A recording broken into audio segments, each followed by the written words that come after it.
Sulle nostre piante di asparago, quando siamo a fine giugno, fine luglio, dipende dalle località climatiche, avrete sulle piante dell'asparago le piccole sfere che all'interno contengono i semi.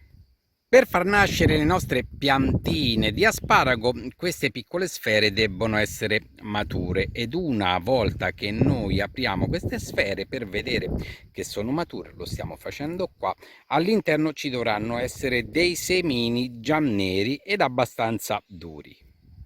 Ogni piccola sfera contiene 2, 3, anche 4 semi. Dovremo attendere solamente che siano perfettamente maturate. Vedete, eccola qua. Questa qui già è bella grandina, è già pronta per essere seminata. Vedete, sta contenendo già i semi maturi. Adesso vediamo come si semina. Giunti a casa, l'operazione è quella semplicissima di andare a prendere le nostre piccole bacche, le andremo ad aprire, preleveremo i 3, 4, 5 semi che contengono e li mettiamo da parte. Per farle nascere facciamo così: prendiamo un piccolo contenitore di questi con il tappo ermetico, ci andiamo a posizionare sul fondo un tovagliolino di Scottex e poi lo inumidiamo leggermente in questo modo qua. Sul tovagliolino inumidito posizioniamo all'interno i piccoli semi, ce ne metteremo un bel po'. I semini cercate di tenerli 1 centimetro distanti l'uno dall'altro. Sopra ai semini posizioniamo un altro foglio di Scottex e inumidiamo leggermente. Mi raccomando, inumidiamo leggermente, non esageriamo mai con l'acqua. A questo punto mettiamo il tappino al nostro contenitore ermetico e andiamo a riporre questo contenitore in un luogo dove ci sia luce e calore ma non sole diretto. Stiamo facendo questo piccolo semenzaio. Dopo una decina di giorni la situazione che potrete trovare è questa qua. Scopriamo, ecco qua, le radichette sono uscite dai semini. Prepariamoci dei vasetti da 10-12 cm e riempiamoli con del terriccio universale. In ogni vasetto andremo a seminare 4 semi, li posizioneremo equidistanti all'interno del vasetto. Nasceranno per ogni vasetto quindi 4 piantine. Facciamo delle fossette nel nostro vasetto profonde un paio di centimetri, quindi ed equidistante in questo modo qua. Prendiamo poi con le nostre pinzette il semino, non vi preoccupate, stringete pure, il semino è veramente duro. Posizioniamo poi il nostro semino all'interno della fossetta con la radichetta per l'ingiù, stando attenti che il semino, la parte superiore del semino, sia solamente mezzo centimetro sotto il terriccio e poi pressiamo leggermente. Facciamo questo lavoretto per tutti quanti i fori. Non ci rimane altro che innaffiare ben bene il nostro vasino e poi andiamo a riporre questo vaso in un punto dove arriva luce, sì, ma non sole diretto. Manteniamo sempre umido il terriccio ed aspettiamo che nascano le piantine. Sono passati solamente 10 giorni e sono spuntate le nostre piccole piantine di asparago. Eccole qua, guardate, vi avvicino uno stuzzicadenti e potrete vedere la differenza di quanto sono veramente piccoline. Guardate qua, questa è la differenza. Vediamo anche come spuntano fuori dal loro semino. Scaviamo un po' vicino.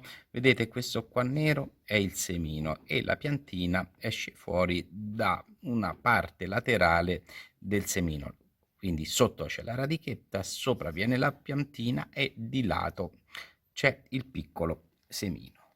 Per farvi capire meglio, adesso ne preleviamo una, eccola qua, guardate, eccola qui.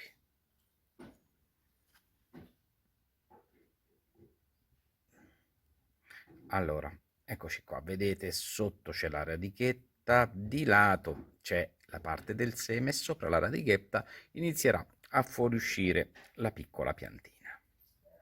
Sono passati solamente 3 giorni e la piantina da uno stelo unico inizierà a fare i piccoli rami laterali aghiformi. Lo stiamo vedendo qua, crescerà sempre su in questo modo. Mettiamo vicino uno stuzzicadenti per vedere la dimensione della piantina.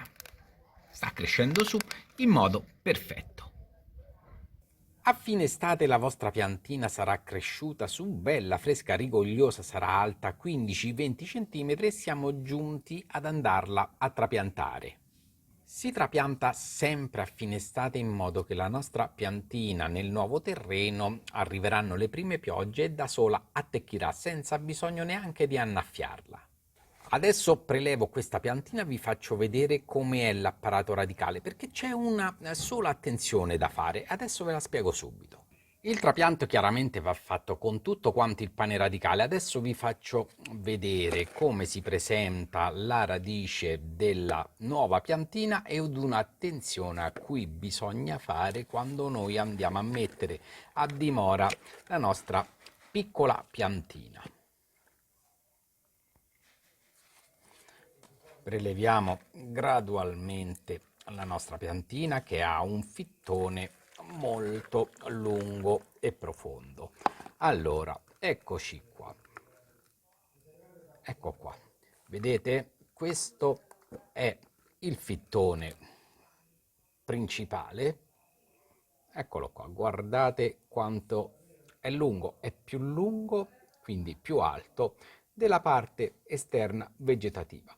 Quello che dobbiamo fare quando noi andiamo ad inserire la nostra piantina nel solco di trapianto è fare la massima attenzione in questo punto qua.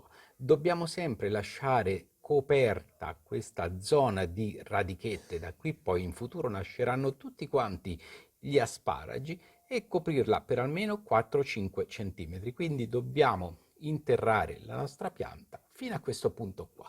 Facciamo a questo punto un bel solco di trapianto profondo qui 15-20 cm ed immergiamo tutta quanta la nostra piantina in questo solco fino a ricoprire le zampe, queste piccole radichette qua, almeno di 4 o 5 cm.